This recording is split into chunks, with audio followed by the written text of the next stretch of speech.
전도자는 전도서를 통해서 궁극적으로 세상 사람들이 하나님을 경외하는 것으로 하나님을 믿어서 참된 지혜를 얻기를 바라지만 모든 사람이 거기까지 도달하지는 못하기 때문에 하나님을 믿는 것으로 진정한 지혜를 얻는 일에는 모든 사람이 다 다다르지 못하기 때문에 누구나 어느 정도는 어리석음에서 벗어날 수 있는 실제적인 교훈들을 주고 있습니다. 하나님을 네가 믿지 않을지라도 최소한 이런 지혜는 가져라. 그러면 인생이 좀 더 복될 것이다 하는 것들도 같이 혼합해서 전도서를 기술하고 있습니다. 율법도 마찬가지죠.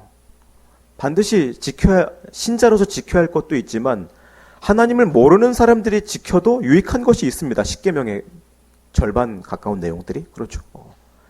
최소한 윤리적이고 도덕적으로만 살아도 성경 말씀을 인간적으로만 지켜도 복을 얻을 수 있는 것, 그것이 분명히 있습니다. 지혜에서도 마찬가지입니다. 하나님을 아는 것이, 경외하는 것이 진정한 지혜이고 생명을 얻는 길이고 복된 삶을, 영원한 시점에서 복된 삶을 살아갈 수 있는 유일한 길이지만 사람들이 불쌍하기 때문에 그래도 이 수준만큼은 깨닫고 지켜봐라. 이 지혜를 좀 가져라 하는 그런 면이 전도서에 분명히 있습니다. 성경 전체에도 있듯이 전도자가 말하는 의도에도 그것이 있습니다. 구원은 못 받아도 인생을 좀 의미 있게 살아봐라 라는 뜻이 있는 것입니다. 전도자는 그래서 오늘 본문에서 그러한 지혜를 하나 가르쳐 주는데 그것이 바로 본문에서는 죽음을 생각하는 것입니다. 인생을 지혜롭게 살 수 있는 길은 죽음을 생각하라는 것입니다. 그래서 전도자는 장례식장으로 우리를 데리고 갑니다. 웃고 떠드는 잔치집보다, 결혼식장보다 사람이 죽어서 침울하고 무거운 그런 장례식장이 사람에게 지혜를 줄 수 있는, 우리가 지혜를 얻을 수 있는 곳이라고 말합니다. 물론 전도자는 늘 초상집 분위기처럼 우울하게 살라는 뜻으로 말한 것은 아닙니다. 이 세상 속 인생과 호흡이 과연 무엇을 향해서 가고 있는지를 직시하라는 것입니다. 그게 사실 전도서에도 이 바탕에 깔려 있는 것이죠. 이 죽음. 그래서 오늘 본문에 특별히 그걸 강조해서 이야기하고 있습니다. 죽음을 생각해라.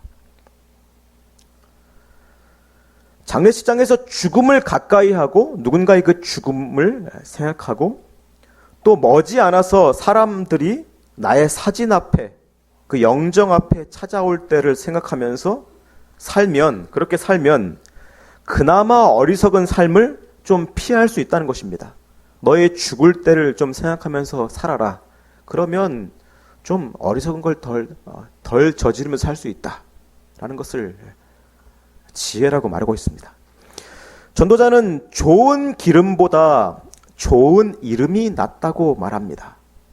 좋은 기름은 즉 죽은 몸을 치장하는 그런 향수를 말합니다. 향유죠, 향유. 그래서 그런 죽은 다음에 시체에다가 그런 기름 발라봐야 별로 의미 없죠. 가치가 없죠. 관습상 예식을 위해서 할 뿐이지 그건 별 가치가 없습니다.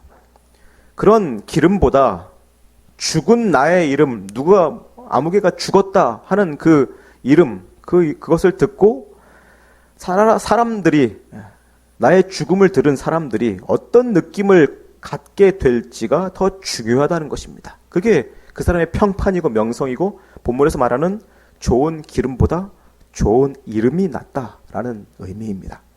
그것을 생각하면서 살라는 것입니다. 어리석은 자는 무엇인가를 새롭게 시작하는 순간, 즉 출생이나 결혼 같은 것이 인생의 찬란한 순간이라고 생각하지만 죽음이야말로 고된 생의 위로와 격려를 받는 순간입니다. 인생을 그나마 가치 있게 어리석지 않게 살게 해주는 중요한 순간입니다. 죽음이. 사람들은 서로의 생일을 중요하게 서로 챙겨줍니다. 그렇죠? 매년 챙겨주고 생일 챙겨주는 것이 그 즐거움이 또한 일상에서 소소한 재미가 되죠. 그러나 그 생일보다, 태어난 날보다 상대를 더 잘 사랑할 수 있게 해주는 방법은 오늘 전도자가 말한 대로 상대방의 죽음을 생각하는 것이 상대방을 더 잘 사랑해 줄 수 있는 비결입니다. 왜 그런지 느낌이 오십니까? 상대방이 언젠가 떠난다라는 사실, 또 상대뿐만 아니라 나 역시 어느 순간 죽을 수밖에 없다는 사실, 계속 곁에 있어줄 수 없다는 사실을 알 때에, 그것을 머릿속에 염두에 두고 있을 때에 서로가 허무하게 가는 불쌍한 인생임을 깨달을 때 서로를 더 용서할 수 있고, 서로를 안타깝게 여겨줄 수 있고, 함부로 대하지 않을 수 있고, 현재 최선을 다해서 서로를 아껴줄 수 있습니다. 그렇죠? 죽고 나면 아무리 후회해봐야 소용없죠. 누구나 하는 얘기죠. 그러니까 이 사람이 불쌍하다.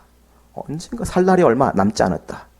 무슨 사고를 당해서 갑자기 죽을 수 있고, 자다가도 아침에 깨지 않을 수 있고, 언제든지 무슨 일을 당해서 죽을 수 있다는 사실을 생각하고 있다면 안타깝고 불쌍하는 마음을 가지고, 그죠? 용서할 수 있고, 화를 내고 잘못을 지적해 줄지라도 정말 중요한 일을 위해서 화내고 지적해 줄 수 있는 것이죠. 언제든 죽을 수 있기 때문에. 그죠? 너도 죽을 수 있고 나도 죽을 수 있기 때문에 그 죽음을 생각할 때 서로를 더 잘 사랑해 줄 수 있습니다. 생일 축하 백날 해줘봐야 아무 변화 없죠. 돈만 쓰죠. 죽음을 생각하십시오. 나의 배우자와 부모와 아직은 젊어서 죽음과 무관할 것 같은 자식이 언제든지 갑작스럽게 예상치 못한 일로 정말 헛되게 죽을 수 있다는 사실을 기억하십시오. 그것이 사랑할 수 있는, 더 바르게 사랑할 수 있는 동기를, 마음을 제공해 줄 것입니다. 무엇보다 성도는 죽음을 기점으로 해서 있게 될 최종 심판을 하나님께서 판단하시는 것을 생각하면서 지금 현재 경건한 삶을 추구할 수 있게 됩니다. 성도가 죽음을 생각할 때 더 경건하게 심판을 두려워하면서 살아갈 수 있습니다. 그게 죽음이 주는 유익입니다. 죽음은 두려운 것이 아니라, 물론 인간적으로는 두려울 수 있습니다. 그러나 사실은 두려운 것이 아니라 죄를 완전히 청산하고 그 죄에서 완전히 자유롭게 되고 영광스러워질 순간입니다. 죽음이 출생보다 나은 것은 이 전도자가 전도서의 진행 가운데 그걸 계속해서 말하죠. 반복해서 말합니다. 죽음이 출생보다 낫다. 이렇게 헛되게 고생할 바에야 태어나지 않은 것이 낫고 어미 뱃속에서 죽는 것이 낫다라고 수차례 반복하죠. 그렇게 죽음이 출생보다, 태어나는 것보다 나은 것은 무엇보다 하나님을 아는 자들이 예수 그리스도와 함께 죽음을 통해서 완전해지기 때문입니다. 우리에게 죽음이 있기 때문에 새로운 기회를 얻을 수 있는 것입니다. 끝내고 마치고 새로운 것을 시작할 수 있는 것입니다. 그러니까 죽음은 두려워할 것, 무서운 것이 아니라 기쁘고 감사한 것이죠. 예수 믿는 자에게 있어서는. 그렇죠? 드디어 새로운 그것을 하나님께 받아 누릴 수 있는, 예수님이 죽으시고 부활하신 것처럼 그 기회를, 정말 새로운 것을 얻을 수 있는, 그것이 죽음이기 때문에, 완전해질 수 있는 그 기회이기 때문에 우리는 성도는 죽음을 잘 생각해야 됩니다. 죽음을 통해 우리는 끝에 남는 것이, 무슨 일을 하든지 인생의 끝뿐만 아니라 어떤 일을 하는 것마다, 그 마디마다도 그것 끝에 뭐 재밌는 일을 하든지 맛있는 걸 먹든지 자기가 어떤 열심히 수고해서 무엇을 얻어내든지 그 끝에, 그 인생의 마디마디 끝에 이루고자 하는, 경험하고자 하는 그 끝에, 끝마다 남는 것이 무엇인지를 생각하게 되면서 헛된 것을 분별할 수 있습니다. 죽음을 생각할 때. 이게 내가 죽으면 이게 다 무슨 소용이 있나 하면서 모든 인생의 마디마디의 계획들을 또한 하고 싶은 일들을 해보십시오. 그러면 정말 이거 할 필요 있나? 이게 정말 중요한 것인가? 분별할 수 있을 것입니다. 전도자가 앞에서 말한 대로 그렇게 죽음을 두고 인생을 잘 평가해 보면 정말 중요한 것들은 무엇인지를 전도자는 앞에서 말했습니다. 그게 뭐냐면 관계들이라고 말했습니다. 관계들. 그렇죠? 사람들과 잘 지내고, 그렇죠? 사람들에게 좋은 사람으로 기억되는 것, 남는 것, 그게 그나마 이 헛된 다 스쳐 지나가는 인생 속에서 그나마 현실적으로 하나님을 믿든지 안 믿든지 일반 은총의 차원에서도 뭔가 유익할 수 있는, 그나마 인생에 유익할 수 있는 것이다. 사람들과의 관계를 잘 맺는 것. 그것이라고 저자는 앞에서 말했죠. 그래서 사랑하는 사람들과의 관계와 하나님과의 관계가 인생에서 중요하다라는 것을 죽음을 전제로 할 때 깨닫습니다. 다른 사람들과의 관계, 가족들과의 관계, 나와 가까운 사람들과의 관계, 그리고 살아계신 하나님과의 그 궁극적인 관계가 인생에서 제일 중요합니다. 특별히 하나님과의 관계를 얻지 못하는 인생은 죽음 아래에서 정말 헛됩니다. 하나님을 알지 못하는, 그리스도를 알지 못하는 인생은 정말 헛됩니다. 그러나 대부분의 사람들은 그것을 깨닫게 해주는 죽음을 회피합니다. 죽음이 무섭다고, 두렵다고, 그래서 그냥 죽음이 주는 교훈을 아예 마주하지 못한 채로 그냥 죽음이 그 주는 인생의 지혜를 얻지 못합니다. 전도자는 그런 자들의 삶이 어떤지를 본문에서 말해주고 있습니다. 죽음을 회피하는 자들, 죽음이 주는 교훈을 받아들이지 않는 자들은 어떤 어리석은 짓을 하는지를 말해줍니다. 4절부터 보면 죽음을 회피하는 자들은 인생에 있어서 흥미와 성취욕에 사로잡혀서 삽니다. 또 7장 26절부터 전도자가 말하듯 유혹하는 여자에게 걸려든 것처럼 나중에 정신 차리고 보면 결국 털리고 후회하게 될 것들에 자신을 넘겨주는 것 같은 삶을 살게 됩니다. 죽음을 통해서 지혜를 얻지 못한다면 결국 이 세상에 스쳐 지나가는 유혹과 쾌락들에 코가 꿰어서 인생 공치게 된다는 것입니다.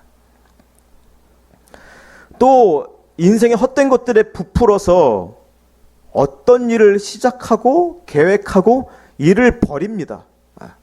죽음을 생각하지 않으면 헛된 일들을 막 이것저것 일을 벌입니다. 이것도 하고 이것도 해서 성공하고 싶고 저것도 해보고 싶고 또 이것도 한번 경험해보고 싶고 즐겨보고 싶고 계획들이 많아집니다. 분별이 안 됩니다. 그래서 일을 많이 벌입니다. 생각이 많습니다. 저자들 아까 이 전도자가 앞에서 말했듯이 꿈이 많습니다. 지혜가 없으면 꿈이 많다고 얘기했잖아요. 꿈이 많다, 생각이 많다. 그런 일이 일어나는 것입니다.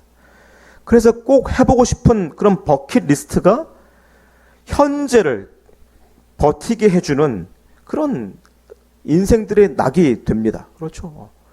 죽음을 전제로 해서 지혜를 얻지 못하는 자는 이 세상 사람들처럼 버킷리스트가 이 고된 인생의 현재를 버티게 해주는 그런 유익입니다. 낙입니다.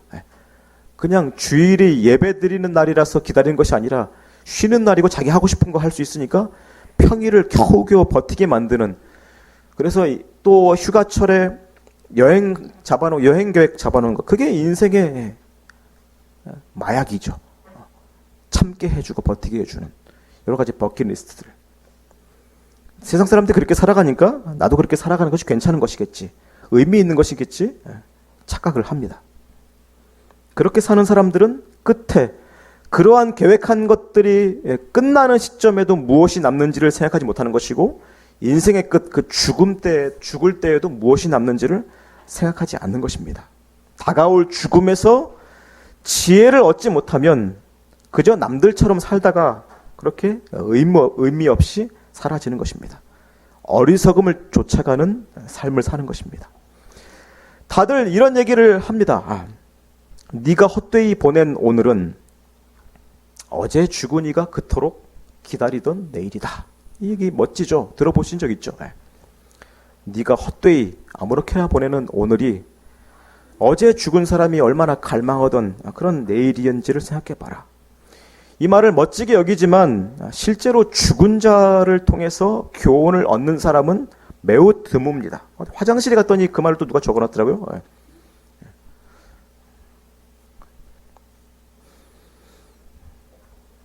죽음을 생각하십시오. 그래서 어리석은 인간은 죽음을 통해서 지혜를 얻지 못하고 탐욕의 지배, 헛된 계획들, 앞으로의 계획들, 탐욕들의 지배를 받아서 헛된 것에 욕심을 부리면서 인생을 낭비합니다. 죽음을 생각하면 정말 쓸데없는 일이고 아무것도 아닌 일인데 그리 오래 갈 것이 아닌데도 불구하고 자기가 하는 일이, 계획하는 일이 대단한 줄로 알고 흥분합니다. 그리고 그게 뜻대로 안 되거나 그것에 협조를 잘 누군가가 해주지 않거나 그게 가로막히면 화를 내고 분노합니다. 물론 분노가 필요할 때가 있습니다. 그러나 죽음을 생각할 때 지금 자신이 품은 분노가 의미가 있는지 한번 생각해 본다면 상당수의 분노들이 어리석은 표출임을 깨달을 수 있습니다. 저자가 본문에서 그걸 얘기하고 있죠. 그런 깨달음이 없이 아무것도 아닌 것에 목숨을 걸고 사는 자들, 이 세상 어리석은 자들, 미친 자들은 어느 순간 인생의 허무함에 빠져들 것이고, 그리고 젊을 때에는 그렇게 헛된 것들도 열심히 해왔지만 재미가 있어서 또한 주체 못하는 그런 열정과 건강과 또한 가지고 있는 자원들을 사용할 수 있었기 때문에 젊은 날에는 그것도 의미가 있어서 열심히 그렇게 살아왔지만 그러나 더 이상 그렇게 할 수 없는 그런 때가 오면 나이 들고 약해지고 남는 것도 별로 없는 그런 때가 되면 그런데도 불구하고 죽음을 통해서 지혜를 얻지 못하는 자들은 그런 때가 되면 결국 과거의 향수에 대한 향수로 과거에 대한 향수, 지난날에 대한 향수로 인생을 버틸 것입니다. 현재 계속 밀려 들어오는 인생의 허물을 그 과거에 대한 향수로 버텨낼 것입니다. 그래서 저자가 얘기하죠. 왜 과거가 훨씬 더 좋았지? 라는 말을 하는 것은 어리석다라고 전도자가 말합니다. 물론 과거가, 그때가 행복했을 수 있습니다. 그러나 인간의 기억은 간사해서 과거 옛날이 별로 행복하지도 않았는데 그때가 좋았다고 착각하면서 그때를 회상하는 경우가 많습니다. 이 과거에 대한 그리움과 그때의 풋풋함을 계속 즐기는 것은 현재 지금의 이 허무와 이 의미 없는 이런 슬픔을 통해서 그걸 가지고 하나님이 다루시면서 손짓하시는 것을 끝까지 외면하는 것입니다. 네가 그렇게 열심히 인생의 과거에 열심히 살았는데 남는 게 뭐냐? 지금 허무하지. 죽음을 생각해라.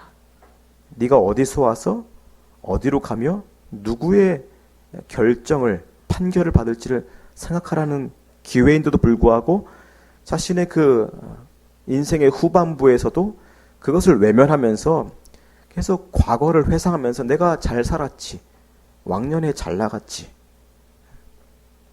그것을 생각하는 것입니다. 젊을 때 나는 괜찮았지, 멋졌지, 인정받았지.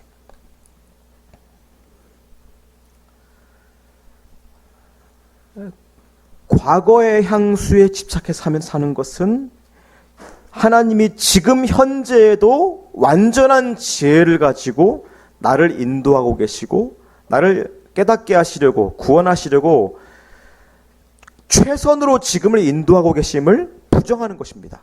과거가 좋았던 것처럼 좋았다면 현재도 하나님은 완전한 지혜로 이끌고 계신 것입니다. 내가 지금 무능력하고 사람들한테 인정받지 못하고 가진 게 없고 매일매일 할 수 있는 것도 하고 할 수 있는 것도 없고 허무한 삶을 살지라도 그것 가지고 하나님이 그것이 우리를 이끄시는 최선의 방법이라는 것입니다.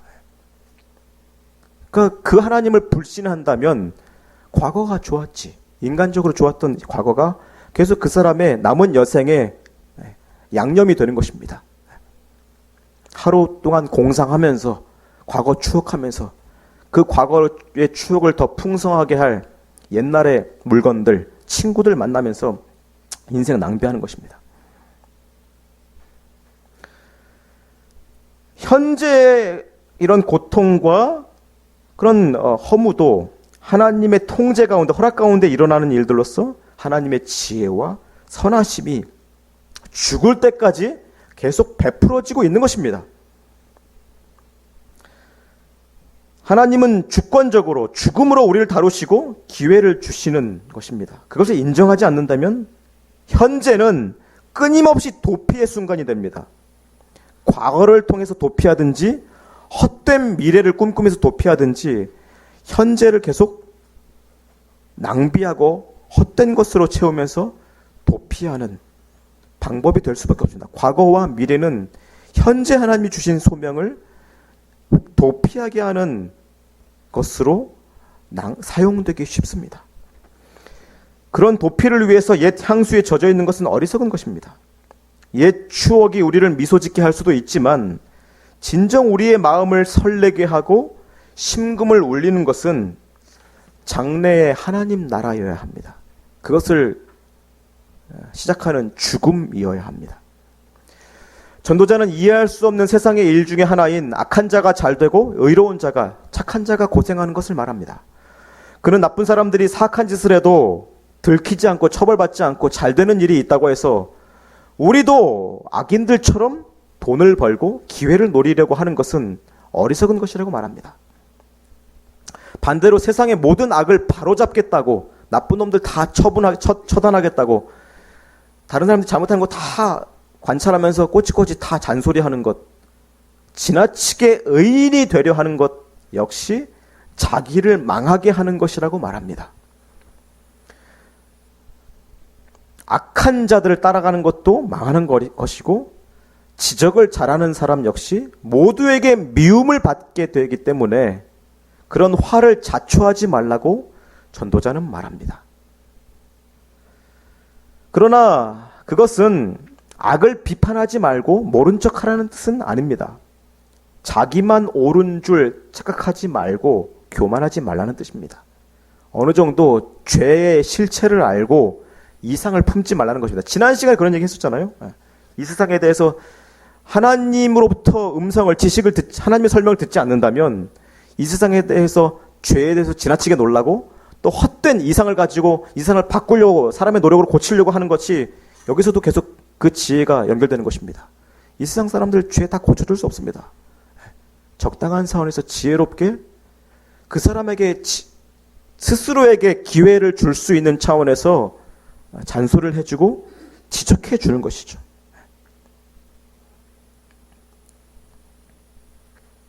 돼지한테 진주를 줄 필요 없죠.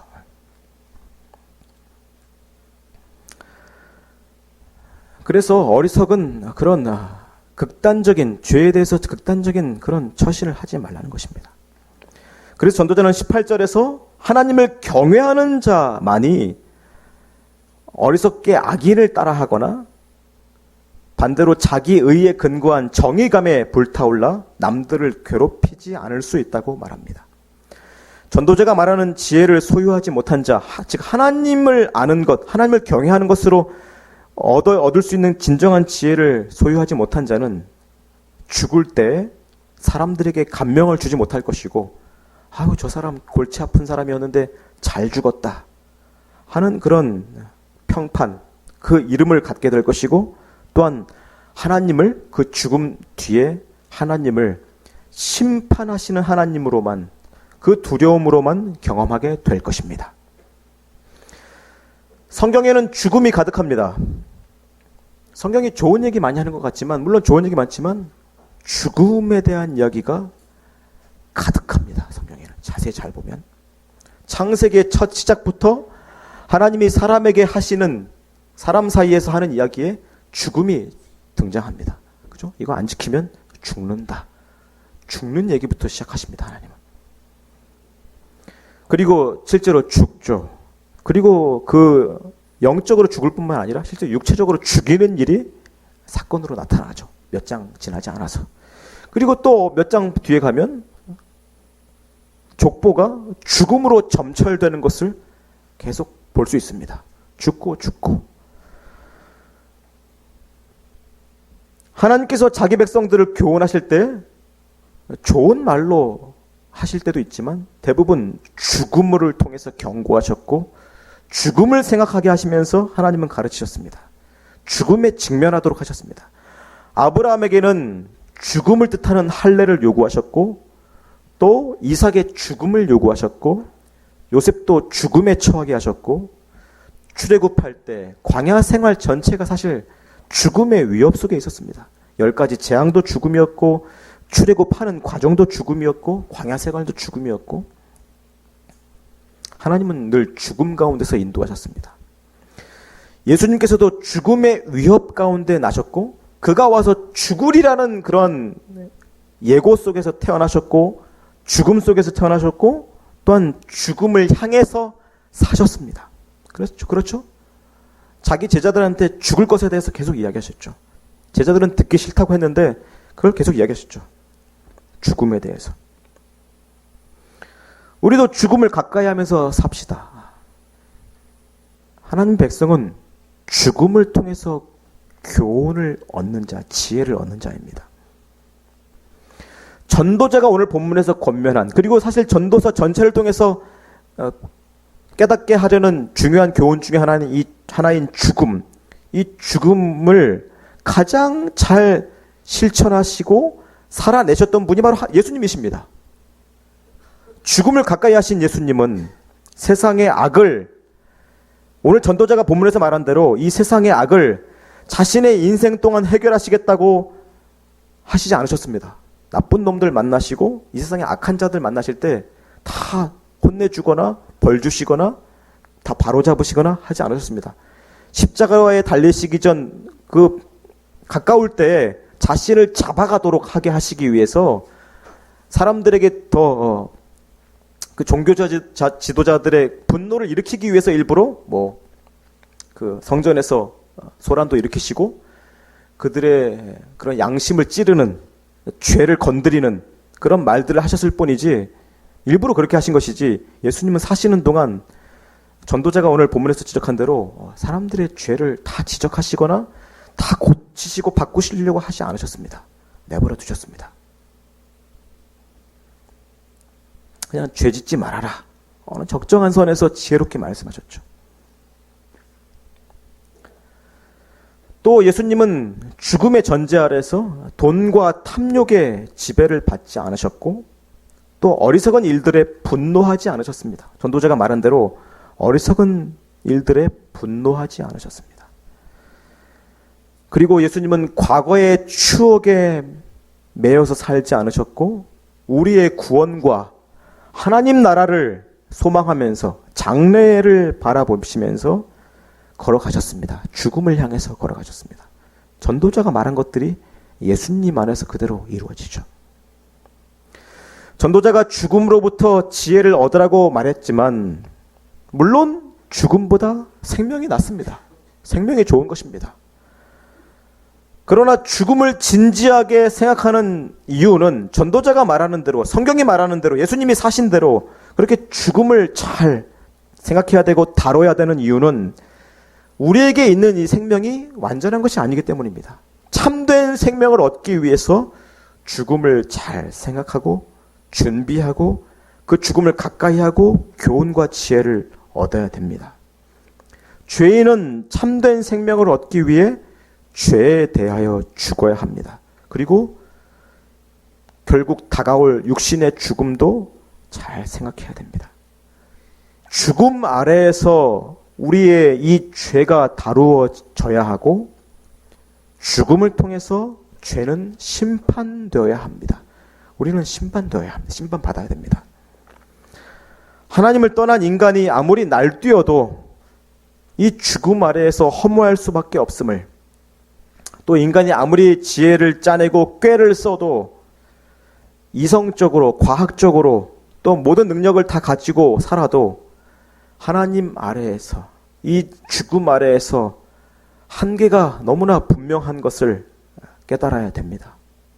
그리고 인생은 헛되다라는 것, 하나님을 외면한 채로 사는 것은 헛되다라는 것을 이 죽음을 통해서 깨달아야만 합니다.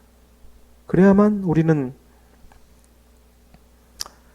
예수님처럼 헛된 것, 헛된 계획, 헛된 쾌락, 헛된 즐거움, 또한 자신의 교만함과 윤리적 공로에 빠져서 사람들을 바로잡고 이 세상 사람들을 고쳐줄 수 있을 것이라고 생각하면서 헛되게 낭비하지 않고 바르게 사람들을 사랑하다가 주님 앞에 갈 수 있는 것입니다. 예수님처럼 그렇게 죽음을 가까이 하고 살아갑시다. 기도하겠습니다.